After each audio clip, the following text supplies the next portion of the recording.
vehicle together. That's what's up. To innovate for the benefit of humanity and to inspire the world through discovery. And here we go.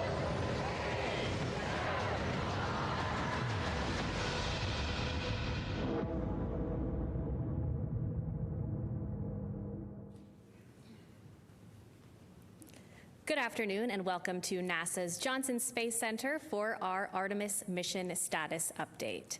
We are joined today by Lakeisha Hawkins, Deputy Director for NASA's Artemis program, Judd Freeling, Artemis II Flight Director, and Howard Hugh, Orion Program Manager. We'll be taking questions from here in the room and through our phone bridge, but before we kick that off, we will go ahead and start with opening remarks. Lakeisha, go ahead. Thank you, and welcome to the third day of Artemis II. We appreciate the continued interest from around the world in the mission and in our crew. Since yesterday's translunar injection burn to send the crew around the moon, the mission continues to perform well overall, and the crew is in great spirits. Currently, the crew is more than 100,000 miles from the Earth and about 150,000 miles to go away from the moon. You know, Victor said that we call amazing things that humans do moonshots for a reason. And indeed, this is literally and symbolically our moonshot that we're in the middle of. You know, it's great to get some very clear video and images of the crew yesterday, and the crew configured their cameras aboard Integrity, and we have some of the latest images to share with you. If you could call up the first image. This first one we got to the ground shows the unique vantage point of the crew as they look back at the Earth. It shows a backlit Earth revealing auroras as the crew heads towards the moon. It was taken by Reed Wiseman out of an Orion window, and it features two auroras, top right and left and bottom left, and zodiacal light, which is at the bottom right. It's visible as the Earth eclipses to sun. You know, it's great to think that with the exception of our four friends, all of us are represented in this image. You could call up the next image, please. This one shows Earth, as you can see, the Terminator line. And Reed also took this photo after translunar injection burn yesterday. What an amazing shot that he shared with us here. So we continue to learn all about our spacecraft as we operated in deep space with crew for the first time, and it's important to remind ourselves of that as we learn a little bit more day by day. So Judd, if you could talk a little bit more about details. All right, thanks, Lakeisha. Let's see, so when we last left yesterday after the translunar injection, the crew did some press conferences with media. They did a detailed inspection of their windows. They also had planned medical conferences, and while they were sleeping, the ground did some looking at the crew module and service module, a survey to just see how the vehicle is doing from an external view. We also continued some OpComm passes, so the optical comm antenna that we have on board to downlink high-rate images. We were able to do that overnight. This morning when the crew woke up, they had their normal planning conferences, and then they were able to do their family conferences, so they were to talk to their family. And they also did another noise characterization of how loud the toilet was, so they performed that. We had planned today a trajectory correction burn for OTC-1 is what it's called, orbital trajectory correction. The systems are doing so well, navigation and propulsion systems together, that was not needed, so we'll roll that in to the next planned trajectory correction tomorrow. And I'll hand it over to Howard to talk any specifics on the Orion systems. Thanks, Judd. Great to be here again. Let's see, our subsystems continue to perform very well. Everything is nominal and as expected, so really good to report that today to you. As Judd said, we did the translunar injection yesterday, and we get a chance to look at the data, and the propellant usage was within 5% of our predicted usage limits. So it was really good to see it go so well, and the performance for that 5 minutes, 50 seconds was outstanding. Let's see, across other subsystems, no issues relative to solar array and power generation. The air revitalization system is doing very well. We are scrubbing CO2 at very good, healthy levels. We're keeping the humidity in the right range. And the crew, obviously you've seen, looks like they're enjoying their time in the cabin. And across various other subsystems, like I said earlier, we're performing as expected or better in some cases.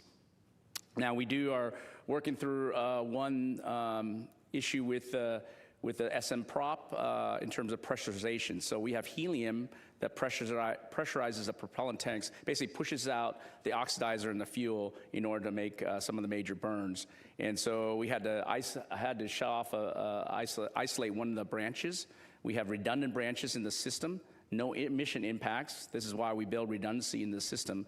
But we're evaluating that, we're looking at that. That's maybe something you heard on the loop relative to what we need to do to isolate this particular branch. The second branch is ready to go. And when I say no mission impacts, we're able to perform the rest of the burns across the mission without doing any regulation, what we call blowdown mode. In other words, there's enough helium pressure in the tanks itself that we can push out the oxidizer and the fuel without needing to regulate or require more helium from the helium tanks. So overall, our redundant capabilities are providing the coverage that we need as we move across the mission. Let's see. Yesterday also, I think somebody asked this question, but the crew was able to exercise. And I said yesterday, I think we talked a little about any performance implications on the guidance navigation control system and talked to our experts, and there were no implications on that. So performed as expected in terms of what we thought the forces that would get imparted when the crew does the flywheel, that we addressed that very clearly through our design. And I'm happy to see that performance held up very well. Let's see, I have, I guess, my own couple images that Lakeisha showed you some, and I have a couple of my favorites. So the first one is just awesome to see from our spaceship. Out the window, our beautiful home planet, the Earth. I believe Reed took this picture, and it just brings a lot of great emotion to me, and to see that picture being taken. I know there's a lot of other pictures that we're gonna see that are just gonna be outstanding and fantastic to be able to enjoy.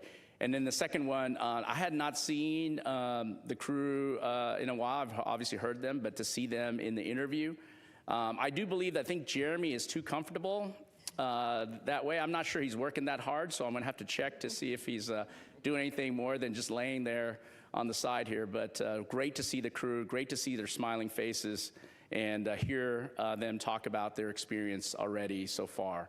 And I can't wait to talk to them when they land home back Earth. And I think that's it for me today. All right, thank you. We will go ahead and start our Q&A session. If you're in the room, please raise your hand if you have any questions. And if you're on our phone bridge, please press *1. We'll start right here with Mark in the back. Hey, hello everyone. Good to see you all again. Mark Strassman with CBS. John, I want to ask you a question, if it's okay. You know, there are millions of Americans, unlike people in this room, who are just catching up with the fact that there's a moonshot going on this week. Who knew?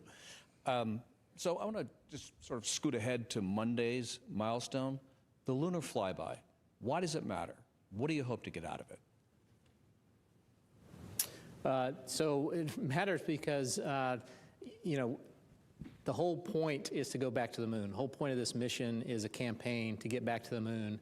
And the being able to see with human eyes the lunar surface is a huge milestone, right?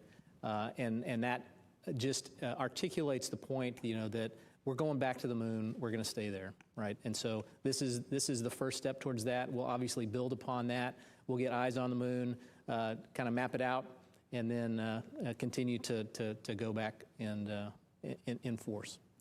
Yeah, I think, maybe I'll go next. I think for us, I'll just touch or follow on what Judd said, which is the building blocks. You know, we're building a transportation system.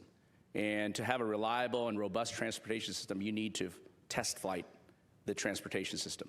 And I think that's really important. We've demonstrated on Artemis I with uncrewed capability. We've added a very important aspect of it, which is the crewed capability, and that crewed capability enables us to really understand how, when we have people in the cabin, how the systems operate and adjustments we need to make. You hear a lot of these kinds of things that over the loop, minor adjustments we need to do. Certainly engineering expertise and the design we put in has a certain understanding, but until you put people in the mix and you operate it and really understand what you need to do to operate in this kind of environment, you don't get that until you're in that environment. So I think that's really important.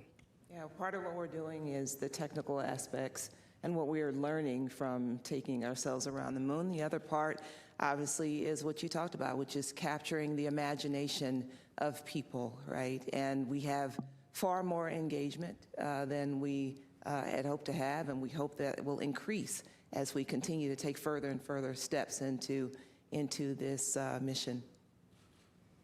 Okay, we'll take our next question here in the front, and then Eric next. Hi, Mark Kirkman with NSF. This is probably for both Judd and Howard. I'm very fascinated, we just saw some imagery of the waste dump, and I'm very fascinated with the prediction of needing the correction burns versus what's going to be the reality. I was wondering, because there's so little available material on the subsystems, at least publicly available material. Can you summarize the things other than the waste dump that would affect or perturb the trajectory? What vents off of this vehicle as opposed to what we know from shuttle like fest dumps and stuff like that? And were you surprised that you didn't need this burn? Are we tighter in the prediction than is the reality tighter than the prediction was so far? Yeah, so two parts to that question. First, so the major contributor to dispersions is what we call them, basically unplanned little tiny jets, are the carbon dioxide scrubbers. So they vent overboard, right? Vent the CO2 overboard. And so that's it's supposed to be a non-propulsive vent, but it has some propulsion to it, just like the urine vent has a little bit of propulsion to it. So that causes minor trajectory deviations. Were we surprised that the orbiter correction or the trajectory correction was a no-burn? No, not at all. I mean, it's well within bounds. What happens really is we have a threshold by which if the required correction is low enough, that means that our fidelity on our lowest thrusting jets, our reaction control system, it's just not worth it, right? And so we'll just build up more errors and fix it on the next trajectory correction burn. I think it's really good to see that we don't need these minor correction burns. It shows that our navigation performance and our ability to get ranging has been outstanding, and that these venting things, whether it's wastewater or the life support CO2 venting, doesn't cause the disturbances that are greater than what we would expect in terms of our performance. And I believe, I think we might have skipped maybe two. I know we skipped one correction burn on Artemis I already. And so it's not unexpected. And so the flight control team gets an opportunity to determine when the delta V is very small, whether we actually need to execute that burn or not. Okay, Eric, go ahead. Eric Berger, Ars Technica. Yesterday, Howard, you made a comment about you wanted a little more humidity in the capsule, I think during the briefing, which as a Houston resident is always kind of funny to hear. But just now you mentioned that the humidity level was up and good. And maybe you could just talk about sort of the comfort in the cabin. I think there have been some questions about temperature. So kind of what temperature swings and what's the ambient temperature and sort of crew cabin comfort level? Yeah, I'll let Judd start with the crew cabin temperature, and I can follow up. Why don't we try that? Yeah, so we had a cabin temperature that was in the mid 70s when we first got on orbit, and then we turned off some of the shell heaters, and the temperature dropped around about 65 degrees or so, and then we understood that the crew was not comfortable at 65 degrees. So we turned some of those shell heaters on. We lowered some cabin fan speeds to try to adjust that, and we've gotten up into the low 70s, mid 70s right now. And as far as humidity, I think Howard mentioned this yesterday, but the carbon dioxide scrubbers really actually want some a good amount of humidity so that they work effectively? Yeah, so I'll answer, we've got a lot of different kind of knobs to turn to enable the comfort level or temperature changes. For example, the pressure vessel heaters that Judd's talking about, we can go up to 85 degrees. We're not anywhere close to that yet. So that's one knob, and we have other things where we could slow down the coolant loop speed as well in terms of how we trade the heat or the coolant that's necessary to go in the cabin as well. So a lot of different options are available. And overall, keeping a steady state relative to humidity in the cabin allows us to make sure we get good readings also from the CO2 and the CO2 scrubbing associated with that humidity. I do want to remind us, though, that this is a part of what we want to do. We want an opportunity to be able to exercise these knobs that Howard is referring to so that we have a good characterization of the system going forward. We understand the capability of the spacecraft and its systems. This is what we want. Yep. Okay, we'll take our next question right here. Thank you, Mark Carreau with Aviation Week in Space Technology. I wanted to refer back to the external survey you did with solar array cameras of the Orion and the service module, just to see if you saw anything initially of concern that would have been damage to the exteriors, or it looks good. Yeah, I have not personally seen the photos from our survey. I did watch it a little bit on TV as well, but I have not heard anything that we're concerned about, Mark. I think we will continue to go to fine detail and look at the pictures. Our thermal protection system team is doing that right now, and they'll give me a report out tomorrow morning and show me anything that they found relative to any damage. But we don't see anything relative to the back shell panels or anything like that that would cause anything of concern based on a preliminary understanding. Okay, Jackie, go ahead. Hi, Jackie Waddles, CNN. Thanks for doing this. Quick question for Judd or Howard. I understand that during the latest communication with crew, they were talking about mopping up some kind of leak with towels. I'm not sure I understood exactly what was going on. I'd love some insight there. And then tomorrow, there's a couple of things on the schedule I'd love to hear more about with this manual piloting, test flight test objective, and a selfie moment. I'd love some insight into what's going on there. Thanks so much. Sure. So mopping up water. So it's not uncommon for whenever they're filling drink bags for a little bit of water to come out. The particular incident I think that the crew was talking about likely was as we were filling the contingency water bags. Whenever we had to fill them, there's a straw and a syringe, and you put a towel around it to make sure water didn't come out. There's also a feature of the potable water dispenser such that when you turn the valve off, it still dribbles out water for a little bit. So those are probably the couple of things that they're talking about. As far as tomorrow's objectives, manual piloting, so we're going to do two different modes. It's called 6 DOF and 3 DOF, 6 degrees of freedom and 3 degrees of freedom. It's different thruster modes of how much control that you have in all the axes and translation. So we're just it's another test objective of how the vehicle handles. And selfie, I think that's probably a selfie of the Orion vehicle with the cameras. Yeah, very similar to what we did on Artemis I, where we had, I think, the biggest selfie stick in the world and allowed us to take all those beautiful pictures. We were originally intended to have those solar array cameras do the survey that Mark was referring to that we did today. But because we were performing so well that we were able to use one of the arrays as a selfie stick, and so that was terrific. All right, we'll head to the phone bridge for a few questions. Our first question there is from Joseph Howlett with Scientific American. Hi, Joseph Howlett here, Scientific American. I'm curious about how the crew is faring on board, how their spirits are. I was surprised that they only got to talk to their family now, and how did those conferences go? Yeah, so we'll say a little bit about that. They are in great spirits, and they are really excited about the opportunity to be there and what's going on.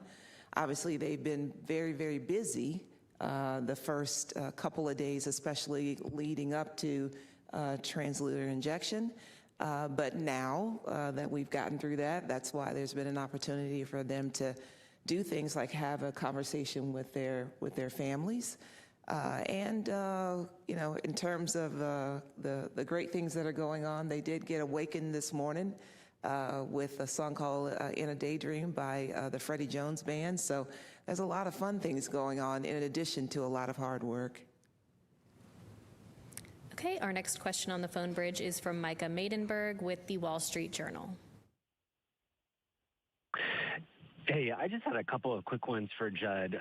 Judd, I wanted to make sure I understood this lunar science observation period. So during that 6-hour period, is Orion, that's when Orion's traveling around the far side of the moon for the entire stretch of that, or not? And do you know approximately when on Monday that 6-hour period begins, like in Eastern or Central Time? Thanks so much.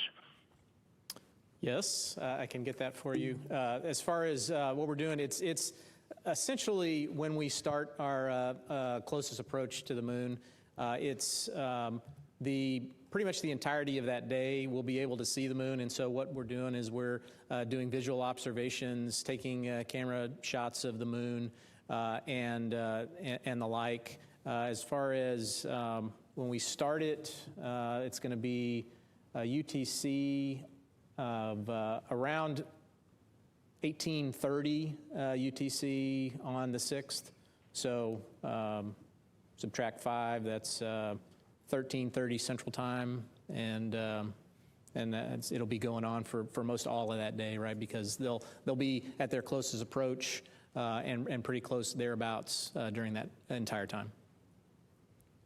Okay, we'll take one more question on the phone bridge and then back here in the room. Our next question is from Marcia Dunn with the Associated Press. Oh, hi. Thanks for taking this. Probably for you, Judd. NOAA just issued a geomagnetic storm watch, G2, coronal mass ejection. I know you guys are watching this throughout the mission, but will this one, it doesn't seem to be too bad, but will the crew be doing any precautionary measures because of this? And same question from yesterday. What's the latest revised numbers for closest approach to the moon, all the numbers and distances? Thank you. All right. Yes. So we do have our radiation specialists that monitor all of that stuff, and if any of the sunspot coronal mass ejections happen from the sun, if they get to be a concern, then obviously we have mitigations, radiation shelters we can put up. We do not expect that from this one, but we are continually monitoring that. As far as the updated numbers, I've got in statute miles, should be 252,757 statute miles at our furthest distance from the Earth. You're not going to convert that to nautical miles? I think Howard's got an app for that. Yeah. Okay, we'll take our next question right here. Go ahead. Hi, Lauren Grutch from Bloomberg. Thanks so much. I just wanted to go back to that helium issue you were talking about earlier. You said you isolated that one branch. Just wondering if there's any concern if the second branch that you're relying on now has a similar issue, or is that redundancy you mentioned earlier, would that kick in for this problem?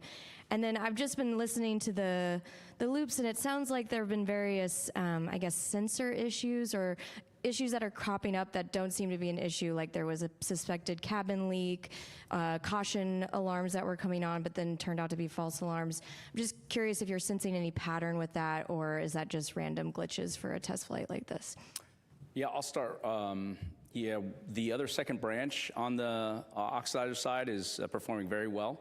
No issues there. And so, again, that redundancy is there. And I said earlier, we do not need to regulate either on that line either for the rest of the burns. So I think both redundancy paths are in good shape. I would say, and I'll let Judd maybe talk some specifics. In general, Lakeisha said earlier, we're learning from this vehicle. And the caution warnings are based on, limits, and those limits are established jointly with the engineering team and the flight operations team. However, we have to operate in the environment. We have to, account for variations. And so I think sometimes we don't get it fully right. And when we don't, we correct it, and we'll make adjustments real time where we can. And if we need to, we'll make adjustments for the future as well once we get all the data. So I think all those things are part of the learning that we're doing, and certainly good to keep the team on their toes. And making sure that we're not only watching the systems very carefully, but we understand what the system is telling us, and we're adjusting based on what we understand from the data. Yeah, and I'll add to that. So it's important to remember on Artemis I, we didn't have a caution and warning system because we didn't have a crew on board that we needed to alert them about, right? And so while we did measure, all of the things we did, we obviously didn't have an ECLIS system on board either, so that we knew what the behavior of that was going to be. So this is all part of exactly what Lakeisha is talking about. This is learning. This is learning how the vehicle operates with the human system in the loop, right? Okay, we'll go to Bill next. Hi, Bill Harwood with CBS News. This is a question I get asked a lot, and I realize that it depends on who you ask how it gets answered. But given all the Apollo missions, the satellites that we've had around the moon at much lower altitudes than these guys are going to be at, the question I get is what do human eyes really bring to this? Even if they've got nice cameras in their hands, they're a long way from the surface. I mean, 4,000 miles. What is this bringing that we don't already have from satellites and past missions? And I'm not saying that as a devil's advocate. I'm curious how you frame that in terms of the priorities of the mission. Thanks. You want me to first? I can start, yeah. So my understanding, talking with the scientists, is that your eyes, the human eyes, can resolve details much better than taking a picture and then looking at the picture, even with a telephoto lens. And so that observation that the scientists are looking for is really what's key. Even from as far as away as you mentioned, 4,000 miles, there are still things that the human eye can pick up with granularity that are important to the science community. Now, I can't talk about what those specific things that the science community is looking for, but that's my understanding. Yeah, I think I'll try to maybe repeat what I said earlier. When I tell people this, and it's really purely from a spacecraft side, when we talk about wanting to have a moon base, wanting to have people on the surface of the moon or other planets, you need a way to transport people safely to that particular domain. And to me, it's very important that we do everything we can to understand and provide that capability in a robust and reliable way. And you have to walk before you can run. And I think this is very important in our step towards exploration, is learning, as we talked about earlier with all these questions relative to our subsystems, learning about how the subsystems operate in space. How do we put people in space, especially to the moon first? We haven't done that in over 53 years. This is a whole new generation of learning that we're trying to do. Certainly we learned a lot from our Apollo, I call giants, but we have our own learning to do, and we're trying to be more capable, and we're trying to provide more numerous opportunities to go to the moon so that we can put people down on the surface. All right, we'll take our next question right here. Go ahead. Hi, Michael Adkison, Houston Public Media. I know you guys are all too familiar with the Apollo 8 comparisons to this mission. They obviously did their Christmas Eve broadcast, and Sunday is Easter. We're in the midst of Passover, and Ramadan even was a couple of weeks ago. Are there any plans to do any sort of downlinks to mark the occasion or anything like that? There will be an opportunity, obviously, to hear from the crew, and we will be having a conversation in terms of what they intend to share with us. They are always inspirational in their communication with us, and we're really looking forward to that. Okay, we'll take our next question right here in the middle. Hi, T.G. Mascaro with the Epoch Times. Thank you so much. My question, Howard, what specific things have exceeded your expectations in terms of the Orion spacecraft?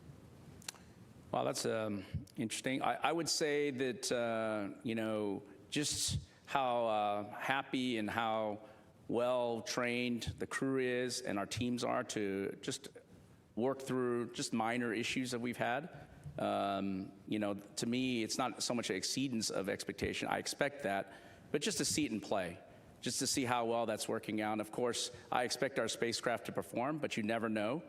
This is why we have a flight test, and it makes me very happy to see that although we have some minor issues to deal with, the team operates very well with the crew, both on the ground collectively between our mission evaluation room, our flight control team, and with the crew together, working together. And of course, the spacecraft is responding in a way that, of course, we knew about from Artemis 1. Every spacecraft is different, but the process is the same, the rigorous testing that we do and the analysis we do. And so I would say that it's always good to beat expectations.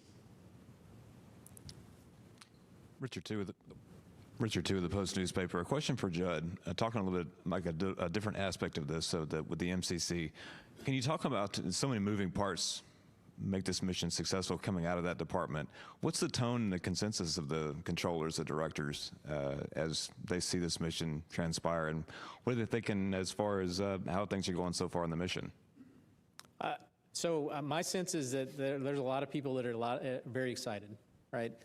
And excited not only for the overall general, objective that we're going back to the moon, but also just from, there's a lot of time that people have invested in training for this mission, developing the mission, being able to work well with all of the teams together, and to see that come together. I think there's a lot of excitement there, and it shows. Going off that question, just curious, the technology's changed so much in mission control from the Apollo days to Artemis. Is there anything that you all have learned during this mission? Have you made any changes in mission control? We see the astronauts are making changes on the fly. I'm just curious to know if any changes are being made in mission control as well. Yeah, I mean, I think you hear it in all of the funnies we see with sensors, the way they behave, the way the systems behave. That means that we are all reacting to that, and we are developing on the fly different ways than we originally thought how we would operate the vehicle. And so that is always an iterative process, right? And I think you're seeing demonstration of that in real time, and that we're iterating on not only learning about the vehicle, but also how to iteratively operate the vehicle as well. Okay, we'll take another question right here in the room. Yeah, hi, Beverly Casillas for Space Scout. Thanks again for doing this. Two quick questions. The first one, so we heard that the optical communications demo is already being used to downlink some imagery from the spacecraft. It sounds like that happened overnight. Are there any plans to potentially do any transmission of live video during the mission? And is that something we would get to see, if so? And then a second question, because it sounds like Orion's maneuvering has been really precise during the mission so far, what are you hoping to learn during this mission about guidance and navigation and PNT in the lunar environment? And is there anything that you're kind of already learning about that process? Thanks. So I'll take the first part. For optical comm, the way the trajectory is set up, unfortunately, the only passes that we have with Goldstone are when the crew is asleep. And so anything that we have downlinked would be just video that you're already kind of seeing, higher resolution of the spacecraft looking back at either the moon or the Earth. And so for that purposes, we're really going to just use it for high-res video downlink. And then your second question. I think I'll take the. Yeah, why don't you take that? Yeah. Can you repeat your second question? I think you said something. Perked my ears. Guidance, navigation, control. So. Yeah. Can you repeat that, please? Yeah, I was just saying, because we've seen how precise the kind of trajectory planning has already been with, not needing to do this correction burn. Have you been having any learnings already about navigation and PNT with the Orion spacecraft and like ground systems during this mission? And is there anything at the moon that you're also hoping to kind of learn and experience on that front? So, we're using very traditional navigation instruments, so star trackers, the inertial measuring units I talked about yesterday. I think those are, we expect them to be precise. They're tried and true navigation instruments or sensors that are on a lot of spacecraft across the board. I think one of the things that we may have not talked about a lot is we have a capability on Orion to navigate without ground comm. And that's the optical comm system, optical navigation system. And that's a camera-based system that gives you a really good enough navigation knowledge, to be able to return the crew home and perform the mission. And so that's something that's a new capability that we're very interested in. I know the navigation team is certainly very interested. We did do some testing on Artemis I, and we learned a lot from that. We'll learn a lot from this because it basically takes pictures and translate that size of the moon or the Earth, depending on which way you're pointed, and gives you navigation knowledge from that. So again, that's a tool that we expect. And of course, as an old controls guy, you know, control systems, ability to have good latency or no latency potentially, and ability to fire the jets when you need them, a combination jets you need them based on your offset center of gravity and where you are in terms of your mass properties are really a great knowledge across the board of understanding. We put a lot of effort into protecting for a lot of dispersions, as Judd's talked about previously. And of course, when we encounter those dispersions, being able to control our spacecraft through them is really important as well. So all that we'll be learning. We will learn a lot, even though we have very good instruments, even though we know we have good control laws, we've implemented algorithms.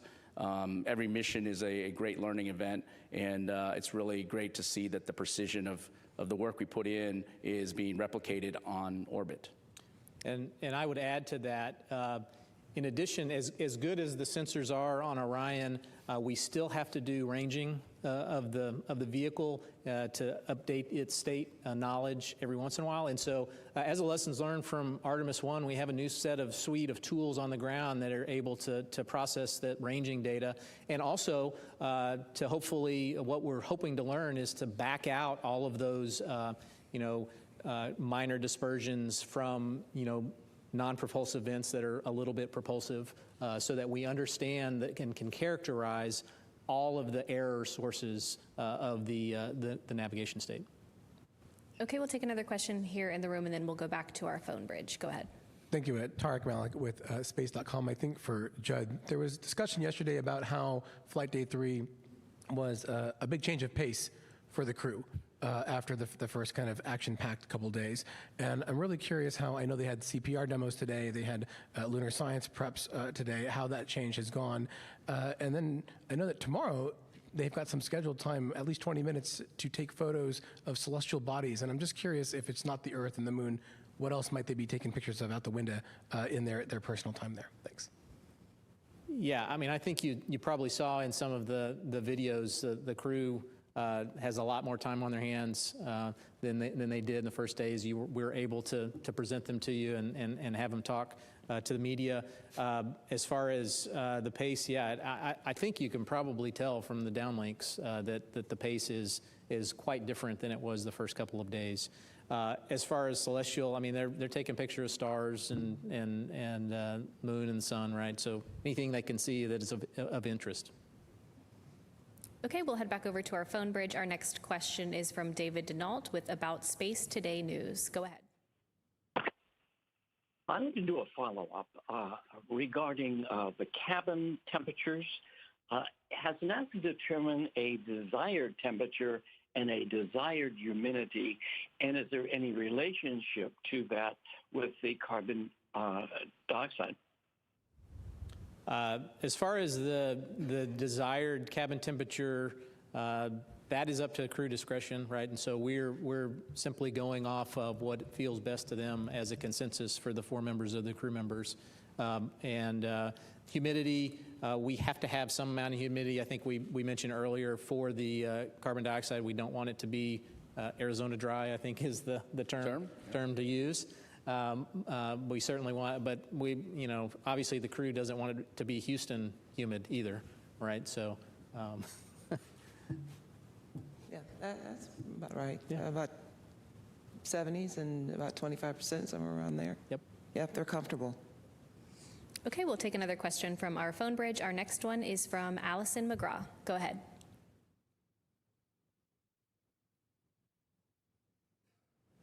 Hi, Dr. Allison McGraw, Mysterious Meteorites. Congratulations on the continued success from a giant leap for planetary science. My question is, given the crew's training with the CLO, or Crew Lunar Operations, what geology or image targets are first to be taken of during the lunar flyby? Thank you. I think we heard your conversation about images supporting geology. Yeah, so the crew is definitely going to be preparing themselves during the lunar flyby and during the time that they are going around the moon to take images. They are actually working now with the science team that has gotten underway, and they are doing preparations and working together to figure out what will be of interest and what they expect to see on flight day 6. And so that coordination continues as guided by our science team. Okay, we'll go ahead and come back here to the room. If I can get a show of hands, how many more questions we have? Okay, we'll jump right over here. We'll take a few on this side, and then we'll come back over to this side. Hello, Dan Lenahan from the Naval Postgraduate School. You've talked about this mission being a flight test program and an envelope expansion.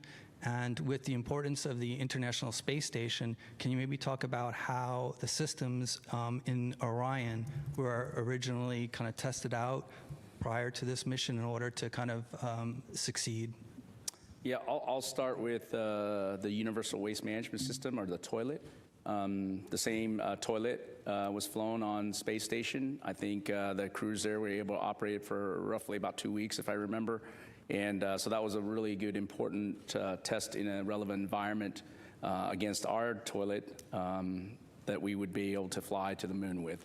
So that's one piece. I don't think there's probably smaller equipment, like, for example, the CO2 removal system. The heart of it is these amine beads. They absorb CO2 and then we vent it out. The same technology is on the space station, different way on how they approach it, but very similar in terms of absorbing and desorbing of the CO2 that comes from us humans. And that was also a really good foundation to stand on in our confidence associated with ability to remove CO2, although in a different manner on board our spaceship. So those are two probably the big items that I would translate between what we've learned from space station and what we've applied for Orion. Okay, we'll take our next question right here and then right behind you after. Thank you. Jonathan Seri with Fox News. I'm interested in the medical equipment on board. How did the CPR demonstrations go? How did the other demonstrations go? And then if you could explain Avatar. I understand what it is, but I don't understand how the chips interact with the cell samples. If you could school me on that. So they haven't done the CPR demo as of yet, or at least as I started the conference. So that's later on today. Avatar. So we don't have a science representative here with us today, but as best I understand that Avatar is actually analog tissue samples from the crew members, and they have been brought on board, and there's going to be an expectation that they'll be evaluating those samples for how they react to the environment while they are on this mission, including reaction to exposure to radiation as well. And so when it gets back, we'll be very interested to understand what they learned, both from the crew themselves as well as their avatars. And Jonathan, if you need anything else on that, we can get it to you after the press conference. That'd be great. Thank you. Go ahead. Robert Coppinger, the British Interplanetary Society's Spaceflight magazine. Do you have any information on the status of the CubeSats that were deployed? Sure. All 4 CubeSats were successfully deployed on the planned timeline about 5 hours after launch. There has been positive communication with 2 of the CubeSat satellites, the one from Saudi Arabia as well as the one from Argentina. And then in terms of how they're faring, at this point, it would definitely be best to reach out to the payload owners in terms of how they're doing. But they absolutely were deployed as expected. Okay, we'll take another question over here, and then we'll head back over to the right side of the room. Hi, Katrina Miller from the New York Times. Any milestones we can expect for the rest of today? What are you 3 focused on for the latter half of day 3? Sure. As was previously mentioned, we have the CPR demo. We'll have another press conference with the crew. They'll go look at do their med kit evaluations, of what they have on board. Also, we have, as far as communications with the Deep Space Network, we're going to test out again the emergency comm mode in a more deliberate fashion. And I believe Jeremy has a press conference with so it's a CSA press conference, and then some more planned medical conferences. Okay, we'll take our next question from Will. Go ahead. Hi, Will Robinson Smith with Spaceflight Now. Thank you all for the time today. Question for Howard. It might be a little bit early to ask this, but from the performance you've been seeing in Orion so far on hardware and a software side, do you foresee any notable changes or updates to hardware or software for the Orion spacecraft that will fly Artemis III at this point, besides the heat shield, of course? And then the images that we've seen so far, for whoever wants to take this, so far have come from Reed Wiseman. Don't know if that's just happenstance or, if the other crew members are getting good pictures, but will we see a variety of the photography skills in the days to come? How is that kind of being decided and divvied up at this point? Thanks. All right, I'll take your first question. I think even walking into this meeting, I think, or this mission, and hearing from you here relative to just the software changes we're talking about are going to be caution warning for sure. The limits that we put on, we're going to learn a lot from this mission. So there's going to be, I call them software. You probably don't think of them as software, but really data values for limits. So those will be changing for sure. We have not seen any issues with our flight software, the actual code itself. Of course, we'll learn a lot more as we go forward the next few days. Hopefully we'll find nothing. But we don't, we'll make some adjustments if we need to for Artemis III. Our software development is still a few months ahead of us in terms of completing it. We've got a lot of the software done already. Of course, we've got a lot of software for Artemis II. From a hardware perspective, there's a lot of learning. These, I would say, minor issues that we've encountered, and these isolation valves, et cetera, we're going to go check those out and try to get the root cause. And if we have any things that impact our ability to fly at Artemis III, we will work that. Hey, Howard, why don't you also touch on the different camera capabilities to include the mobile phone cameras, et cetera? Yeah, so from an image perspective, before maybe Judd talks about who's going to take pictures, if you might or may not know that we have iPhones on board for the crew members, and they're able, not only the Nikon D5s and the Z9s that we have on board that we preloaded already, they were able to also take some iPhones as well. That's what Lakeisha's referring to. And so they'll get some great images from all those cameras. And I'll let Judd talk about who gets assigned the best pictures. I don't know. Yeah, I mean, I think it's probably just happenstance that you've seen, Reed's pictures. Every one of them are going to be taking pictures, and I'm sure once we get, are able to downlink all of the pictures, I think you will see a suite of pictures from all of the crew members. Okay, it looks like we have one more in the room. Do we have? Okay, we'll go ahead and take one from you, and then we'll head back over here. Thanks. Hello, Kaya Burgess from the Times of London. With the loss of signal as they go behind the moon, is there any plan in the future to try and overcome that for future missions, to try and use kind of satellites at Lagrange points or wherever it might be, so that in future that communication behind the moon will be possible and you will never be out of signal in the future? Obviously, it's been possible for Chinese missions that have landed landers on the far side. Is that something that you will be looking into? So I'll just mention, as part of the administrator's Ignition initiative, he has talked about all kinds of different capabilities that we are going to try to add in a stepped approach to include capabilities on the surface on the moon, as well as communication capabilities. And relay capabilities will be absolutely a part of that for supporting us in the future. Okay, we have another question right here. And do we have any additional questions after this one? All right, one last question in the room. Thank you. Rod Pyle at Astro Magazine. Similar question. How long do you expect the blackout to be during the flyby? And given that there's no burn back there, is there any reason to be chewing our pencils? And is there anything to learn from the timing when they come back out and you reacquire signal? Thank you. So as to your second question, no, physics takes over, and physics will absolutely get us back to the front side of the moon. Let's see, I don't think I have the timing yet on this for how long we're going to be out of comm, but I can get you that. Is it about 40 minutes? Yeah, it's around. Somewhere in that vicinity? Mm-hmm.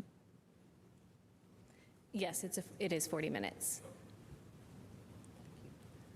All right, well, it looks like that's all the questions we have for today. Thank you so much for joining. We'll see all of you back here again tomorrow at 4:15 for our next mission status briefing. As always, you can keep up with all the latest news and events during the Artemis II mission at nasa.gov. Thanks for joining.